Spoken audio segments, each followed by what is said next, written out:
Занга Академи чадвараа хөгжүүл ирээдүгэ бүтээ.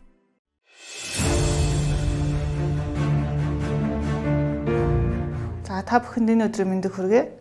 Хууль чимэглэгч мөрсрөн байна. За компани түүний эрх зүйн байдал гэсэн сэдвээр одоо хуулийн этгээд эрх зүйн байдал компани тухай хууль, иргэний хуулиар хэрхэн яаж тодорхойлогддог, компани дотроо одоо хэлбэрийн хувьд ямар ялгаатай хэлбэрүүдтэй байдаг. За дээрээс нь компанийг үүсгэн байгуулахад ямар төрлийн бичиг баримт одоо бүрдүүлэх шаардлагатай байдаг вэ гэдэг дээр та бүхэнд ерөнхий мэдээлэл өгөх болно энэ хичээлээрээ.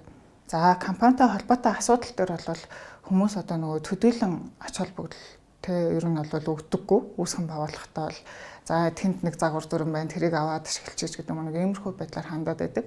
За эргээд яг нөгөө компани маань ашигтай ажилдаг ногдол ашиг хуваарлахаар болдог ч юм уу эсвэл үйл ажиллагаа нь томроод явдаг. Ингэнгүүт хувьцаа эзэмшигчтэй хооронд бол маргаан гарах эрсдэл бол үүсч идэг. Тэгэхээр та бүхэн бол яг компани үүсгэн байгуулах байгаа тохиолдолд бол одоо дүрэн болон холбогдох бичиг баримтууд дээр анхаарах шаардлагатай байдаг гэдгийг харуулсан товчхон кейсийг та бүхэн танилцуулъя.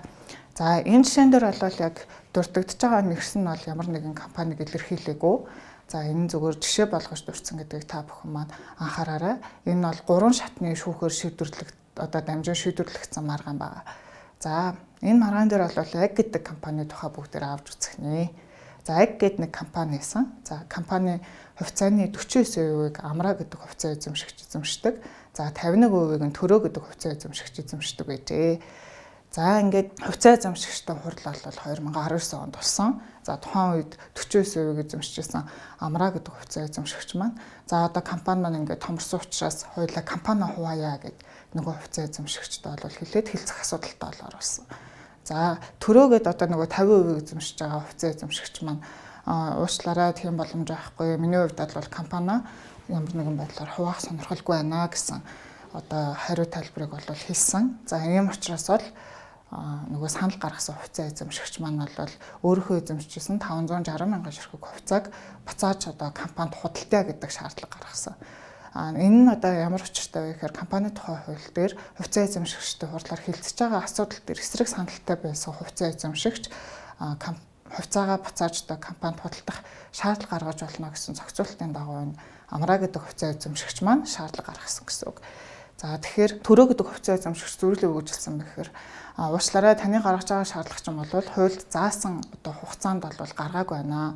Хуульд заасан хугацаанд та шаардлага гаргах боломжтой. Тэрийг одоо хэтрүүлсэн байгаа учраас ямар нэгэн байдлаар бол компани хувьцааг чинь буцааж худалдан авах боломж алхаа. Та хэрвээ худалдаа гэж байгаа бол өөр хүнд худалдаарай гэсэн ийм хариуг өгсөн учраас за энэ Амраа гэдэг хувьцаа эзэмшигч бол шүүхэд нэхэмжил гаргаж энэ асуудлаар маргасан бахны.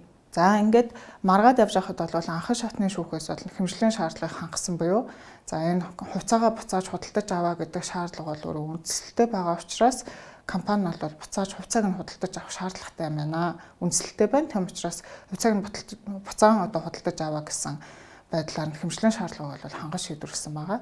За давзаалдах шатны шүүхээс бол за энэ дээр анхан шатны шүүх буруу шийдвэрлсэн байна. Учир нь бол энэ хуульд заасан хугацаанд болвол энэ хувьцаа эзэмшигч хүсэлтэд гаргаагүй байна. Тийм учраас бол энэ дээр одоо тэг шаардлага гарах эрхгүй болсон гэж үзээд анхан шатны шүүхийн шийдвэрийг бол хүчингү болгож шийдвэрлсэн.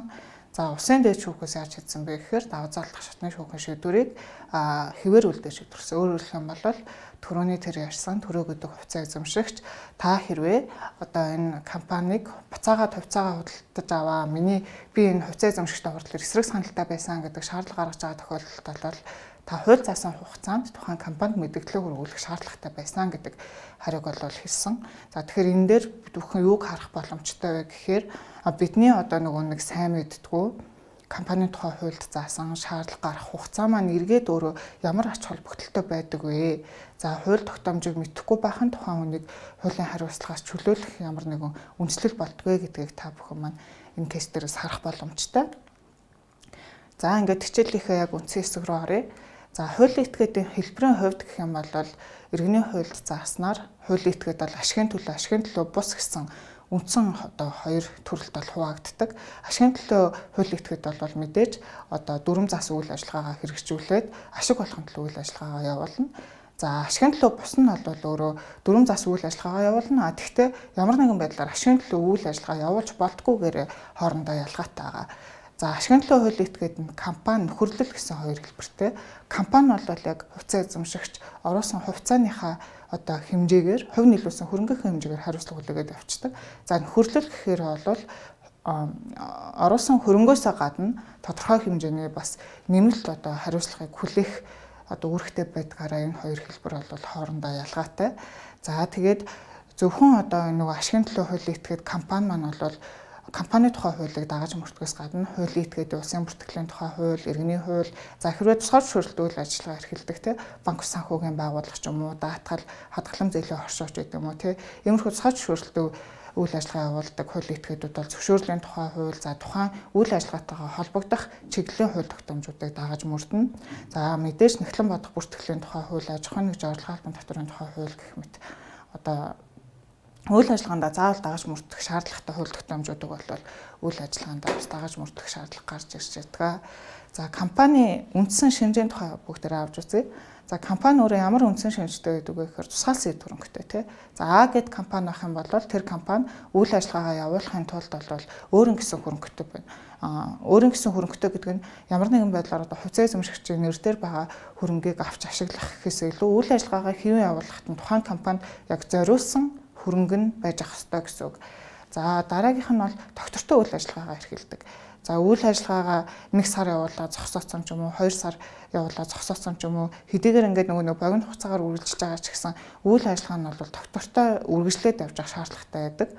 За зохион байгуулалтын нэгдэл байх ёстой гэдэг. Компани тухай хууль дээр зааснаар бол хувьцаа эзэмшигчдийн хурал төлөөлөл удирдах зөвлөл гүйцэтгэх захирал гэх мэтчлэн компанид төр үйл ажиллагаа одоо явуулахад оролцож байгаа эрх бүхий этгээдүүд бүгдээрээ одоо хуульд заасан зохион байгуулалттай байж байдаг. Тэгээ хин ямар эрх үүргийг хэрэгжүүлэх үү, за хин юуг яаж хийх үү гэдэг бол компани тухай хууль дээр маш тодорхой заагдсан байдаг учраас зохион байгуулалтын нэгдэл гэж үзнэ. За нэхэмжлэгч хариуцагч байж чадах. Өөрөөр хэлэх юм бол А компани нэг банкнаас зээл авлаа, зээлийнхээ хугацаа гэтрүүллээ гэж ботход бол компани өөрөө хариуцагч болно гэсэн үг. Тэрнээс болол одоо тэр компаниг үүсгэн байгуулсан хэн нэгэн хүн болол компани өмнөөс бол хариуцлага хүлээхгүй, хувьцаа эзэмшигч хариуцлага хүлээхгүй гэсэн санаа. За өөрийн нэрээр эрх олж үүрэг хүлээдэг. За үйл ажиллагаанаас бий болох үр дагаврыг өөрөө хариуцдаг. За тухайн компани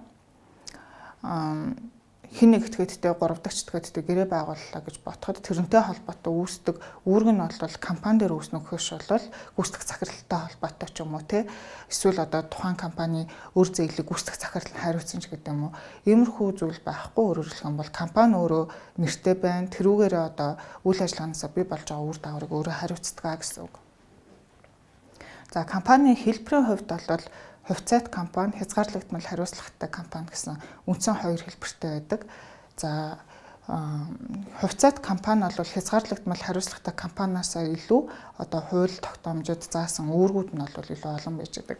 Яагаад гэдэг вэ гэхээр олон нийтээс хөрөнгө татан төвлөрүүлсэн учраас бусдын хөрөнгийг татан төвлөрүүлээ тэрийг үйл ажиллагаандаа зүй зохистой ашиглаж гэнэ үү, анханасаа хөрөнгө оруулалт татахтаа одоо тэр амлсан тэр зорилтой хүрэхийн тулд бол ажиллаж гинөө гэдгийг одоо шалгах шаардлагатай байдаг учраас холбогдох эрх бүхий байгууллагуудаас үйл ажиллагаанд дагаж мөрдөх дүрм журмуудыг бол илүү тодорхой нарийн зааж өгөөд дээрээс нь ямар мэдээллүүдийг ямар хугацаанд олон нийтэд мэдээлэх ёстой вэ гэдэг үүргийг нь бол бүр хууль тогтоомжоор дүрм журмаар үүргэжүүлээд өгчдөг гэсэн үг. За хязгаарлагдмал хариуцлагатай компанийн хувьд гэх юм бол төдийлөн тийм нээлттэй байдлын шаардлага бол тавигдахгүй. Тухайн компани өөрөө одоо нийтэд мэдээлэх шаардлагатай мэдээлэл байна гэж үзэх юм бол тэрийг олон нийтэд мэдээлнэ. За дээрэс нь хувьцаа худалдах ч юм уу те хувьцаатай холбоотой асуудал дээр бол заавал одоо нөгөө нэг үнд цаасны арилжаа эрхлэх байгууллагаар дамжуулахгүйгээр хувь хүмүүс хоорондоо ингээд худалдаад явчих боломжтой. За компани хувь хүнд ч гэдэг юм уу. Иймэрхүү байдлаар бол хувьцаа шилжүүлээд явчих боломжтой байдаг.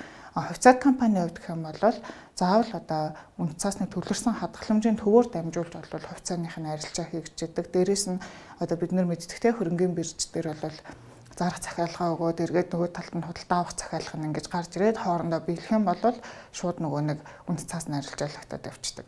Хязгаарлагдмал хариуцлагатай компанийн хувьд бол төдийлөн одоо тийм шаардлага хуулиар тавигддаг гэсэн үг. За та бүхэн компани үүсгэн байгуулах байгаа тохиолдолд бол за дараах одоо бичиг баримтуудыг бүртгүүлээд улсын бүртгэлийн одоо байгуулах төлөөлөгөө өгөхөд бол ер нь компаниг одоо үүсгэн байгуулсан тооцоод улсын бүртгэлийн гэрчлэгээ холбогдох тамга тэмдэглэл бол хүлээгээд авчих боломжтой. За тухайн компани хизээ үүсгэн байгуулагдсан тэндээсээ эхлээд компани хүлээх эрх үүрэг бол одоо нэгж идэг гэсэн үг. За жишээ аваад үзэх юм бол би өнгөрсөн 7 хоногт компани үүсгэн байгуулах шийдвэр гаргасан. Тэгээд нэг хүнээс зээл авсан. За би бүртгүүлэх хүсэлтэд хизээ өгсөн бэ гэхээр өнөөдөр өгсөн. Хэрвээ одоо өнөөдөр би өгж байгаа бол миний хүсэлтийг улсын бүртгэлийн байгууллагаас бол ажлын 3 хоног шийднэ гэдээ үзэх юм бол 3 хоногийн дараанаас миний компани үүсгэн байгуулсан бичиг баримтуудаа хүлээж авна гэсэн үг. За тэгэнгүүт яах вэ гэхээр өмнө нь тэр байгуулсан миний тэр зээлийн гэрээч гэдэг юм уу эсвэл компанийнхаа нэрийн өмнөөс өөр нэг этгээдтэй гэрээ байгуулсан тэр эрх үүргийг хэн хүлээх вэ гэдэг тийм эргэлзээтэй асуудал үүснэ гэсэн үг. Тэгэхээр яах вэ гэхээр эхлээд үүсгэн байгуулах холбогдох баримтчгуудыг бүртгүүлээд улсын бүртгэлийн байгууллагт өгөөд за тэгээд компанитай ч холбоотой одоо улсын бүртгэлийн гэрчлэлээ тамга тэмдэг бүх баримтууд ингээд гарч ирснээр яах вэ гэхээр тухайн компанитай холбоотой үүсэж байгаа бүх гэрээ хэлцэл эрх үүргийг тэр компани өөрөө хариуцнаа хувьцаа эзэмшигчд хамаарлах болж байна гэсэн үг. За компани үүсгэн байгуулахын тулд бол мэдээж хууль этгээд учраас нэртэй авах хэрэгтэй, нэрийн баталгаажуулалтын хуудас аавна, улсын тэмдэгтийн хур хамжаа төлнө. За үүсгэн байгуулагчийн тогтоол шийдвэрүүд бол байж ах хэрэгтэй. Хэрвээ нэг үүсгэн байгуулагчтай хамт тогтоол гэж гарахгүй шийдвэр гэж гарна. За хэрвээ 2 болон түүнээс дээш үүсгэн байгуулагчтай байх юм бол тэрэн дээр үүсгэн байгуулагчдын хурлын тогтоол гарна, тэмдэглэл гарна. Тогтоол тэмдэглэл дээр бол холбогдох бүх хүмүүс гарын үсэг зурсан байх шаардлагатай. За энэ дээр бас нэг харж үзэх шаардлагатай зүйл байдаг гэхээр үүсгэн байгуулагчин заавал тухайн компани хувьцаа эзэмшигч байх бас тийм шаардлага бол хуулиар тавигддаггүй. За ингээд шийдвэр гаргаж байгаа тохиолдолд компани хаана үйл ажиллагаагаа явуулахын, хувь нөлөөсөө хөрөнгө нь хэн байх юм, хэдэн төгрөг байх юм, гүйцэтгэх захирал нь хэн байх юм, төлөөлөл удирдах зөвлөлтөө байх уу байхгүй юу? За дээрэс нь нэмээд толгой компани байгаа юу? За хэрвээ нөгөө нэг компанийнхаа дүрмийг бас заавал баталсан байх шаардлагатай тий. Компани дүрм гэдэг нь өөрөө үүсгэн байгуулах үндсэн баримтчиг байж байдаг.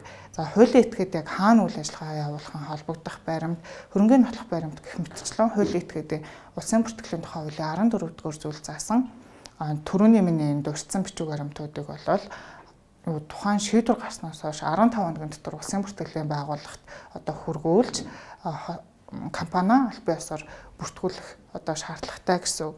За түрүүний энэ слайд дээр таны мэдлэгт гэдэг хэсэг дээр e-business цэг юм ингээд вебсайтыг оруулж өгсөн байгаа. За өмнө нь бол нөгөө улсын бүртгэл рүү бид нар заавал нөгөө хууль этгээдээ бүртгүүлэх гээл бахан цаасан бичиг баримт аваад өгдөг гэсэн бол одоо тэр одоо ажил маань хөнгөрөөд e-business цэг юм ингээд нэг юм улсын бүртгэлийн сайт бол туршдаар ажиллаж эхэлж байгаа юм билээ. Тэгэхээр хэрвээ та бүхэн компани үүсгэн байгуулах гэж байгаа бол бас энэ вебсайтыг ашиглаад үзээрэй гэж зөвлөё. За анхаарлаа тусад баярлалаа.